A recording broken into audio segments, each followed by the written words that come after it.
મિત્રો, આપણું ગુજરાત અને મહારાષ્ટ્ર એ ભારતના સૌથી સમૃદ્ધ રાજ્યોમાંથી એક છે. પરંતુ તમે જાણીને હેરાન થશો કે એક સમયે આ બંને રાજ્યો અલગ અલગ હોવાની જગ્યા પર એક હતા, જેને બોમ્બેના નામથી ઓળખવામાં આવતું હતું. પરંતુ એવું શું થયું કે આ બંને આઝાદીના 13 વર્ષ પછી અલગ થઈ ગયા? નમસ્કાર મિત્રો, તો સ્વાગત છે એક નવા વિડીયોમાં. સો ફ્રેન્ડ્સ, હું છું ધર્મેશ અને ધર્મેશ પટેલ યુટ્યુબ ચેનલમાં તમારું સ્વાગત છે. સો ફ્રેન્ડ્સ, આજના વિડીયોમાં આપણે ગુજરાત અને મહારાષ્ટ્રના અલગ થવાનો ઇતિહાસ જાણીશું. મિત્રો, આ ઇતિહાસની શરૂઆત થાય છે વર્ષ 1956થી, જ્યારે સ્ટેટ ઓર્ગેનાઇઝેશન એક્ટ 1956 હેઠળ ઘણા રાજ્યોની રચના કરવામાં આવી હતી. આ કાયદા હેઠળ કર્ણાટક રાજ્ય કન્નડભાષી લોકો માટે બનાવવામાં આવ્યું હતું, જ્યારે તેલુગુભાષી લોકોને આંધ્રપ્રદેશ મળ્યું હતું.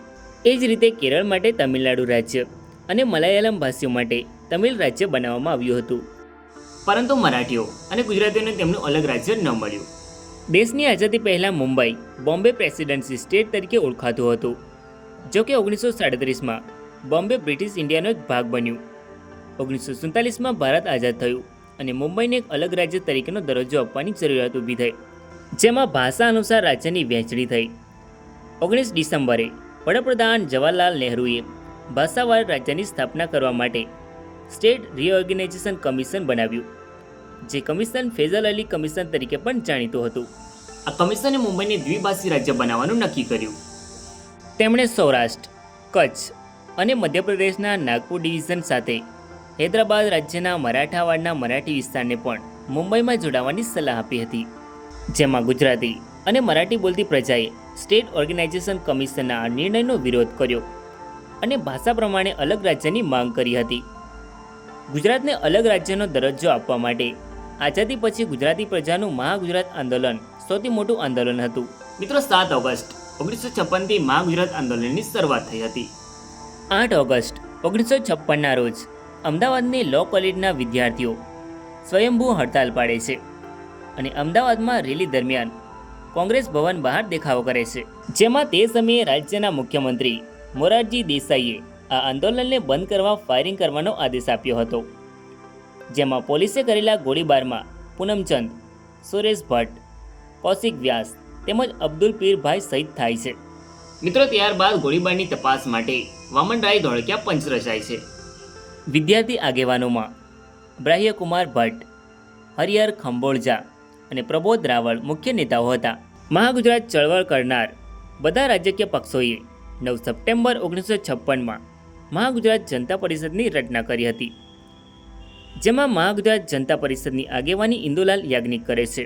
2 ઓક્ટોબર 1956ના રોજ જવાહરલાલ નહેરુની સભાને સમાંતર જ ઇન્દુલાલ યાજ્ઞિકની સભા લો કોલેજમાં યોજાઈ, જેમાં ધારદાર પ્રવચનો થયા અને અસંખ્ય લોકોએ ભાગ લીધો. મિત્રો, અહીંયા ઇન્દુલાલ યાજ્ઞિકને ઇન્દુ ચાચાનું બિરુદ મળ્યું. 8 ઓગસ્ટ 1958ના રોજ જનતા પરિષદે શહીદ સ્મારક કોંગ્રેસ ભવન સામે લાલ દરવાજા નજીક સ્થાપવાનો નિર્ણય લીધો તથા તેનું નામ શહીદ ચોક રાખવાનું નક્કી કર્યું. ત્યારબાદ ઇન્દુલાલ યાજ્ઞિકના હસ્તે ખાંભી મુકાઈ, પરંતુ 12 ઓગસ્ટ 1958ના રોજ ખાંભી તોડી પાડવામાં આવી, જેથી ઠેર ઠેર તોફાનો ફરી શરૂ થયા, જેની દેખરેખ માટે 24 કલાક સ્વયંસેવકો રાખવામાં આવ્યા હતા. ત્યારબાદ યશવંતરાવ ચૌહાણે ખાંભી તોડવાના તોફાનો માટે કોટવાલ પંચની રચના કરી. મિત્રો, આ શહીદ સ્મારક સત્યાગ્રહ 226 જેટલા દિવસ ચાલ્યો હતો. મિત્રો, એવી જ રીતે મરાઠી ભાષી લોકોએ પણ તેમના માટે એક અલગ રાજ્ય મહારાષ્ટ્ર બને તેવી માંગ કરી. મહારાષ્ટ્રમાં પણ અલગ રાજ્યની માંગ માટે સંયુક્ત મહારાષ્ટ્ર મોરચાએ પણ માંગ કરી હતી. ત્યારબાદ ગુજરાતી અને મરાઠી લોકોની માંગનો અંત આવ્યો. અમદાવાદના કાંકરિયા ફૂટબોલ ગ્રાઉન્ડ ખાતે અલગ ગુજરાતની માંગ સ્વીકારાઈ.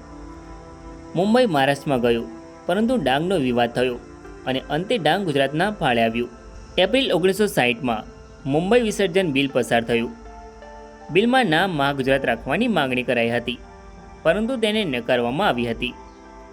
ત્યારબાદ 1 મે 1960ના રોજ મુંબઈ રાજ્યના વિભાજનથી મહારાષ્ટ્ર અને ગુજરાત એમ 2 રાજ્ય અસ્તિત્વમાં આવ્યા અને સાબરમતી આશ્રમમાં રવિશંકર મહારાજના હસ્તે ગુજરાત રાજ્યનું ઉદ્ઘાટન થયું હતું.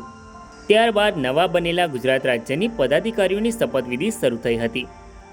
મિત્રો, મહાગુજરાત આંદોલનમાં થયેલા શહીદો માટે 19 સપ્ટેમ્બર 1968માં હિતેન્દ્રભાઈ દેસાઈની સરકારમાં શહીદ સ્મારકોના પ્રશ્ન ઉકેલાયો હતો અને ઇન્દુલાલ યાજ્ઞિકના હસ્તે સરદાર ભવન પાસે ખૂણામાં શહીદ સ્મારકનું ઉદ્ઘાટન થયું હતું. મિત્રો, હવે વાત કરીએ ગુજરાત રાજ્યના પ્રથમ મંત્રીઓ વિશે. મિત્રો, ગુજરાત રાજ્યની રચના સમયે રાષ્ટ્રપતિ ડૉક્ટર રાજેન્દ્ર પ્રસાદ હતા, જ્યારે ભારતના વડાપ્રધાન હતા જવાહરલાલ નહેરુ.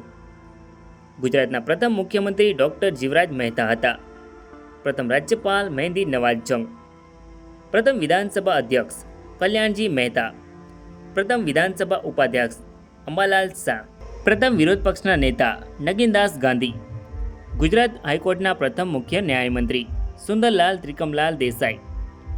મિત્રો, ગુજરાતનું પ્રથમ પાટનગર અમદાવાદ હતું, જ્યારે વિધાનસભાની બેઠક અમદાવાદ સિવિલ હોસ્પિટલમાં યોજાઈ હતી. સો ફ્રેન્ડ્સ, આઈ હોપ કે તમને ગુજરાત અને મહારાષ્ટ્ર રાજ્યના અલગ થવાનો ઇતિહાસ ગમ્યો હોય તો વિડીયોને લાઇક કરીને કમેન્ટમાં તમારો અભિપ્રાય જરૂર લખો. અને જો ચેનલમાં નવા હોય તો આવા જ અવનવા વિડીયો જોવા માટે ચેનલને સબસ્ક્રાઈબ જરૂર કરો. ધન્યવાદ.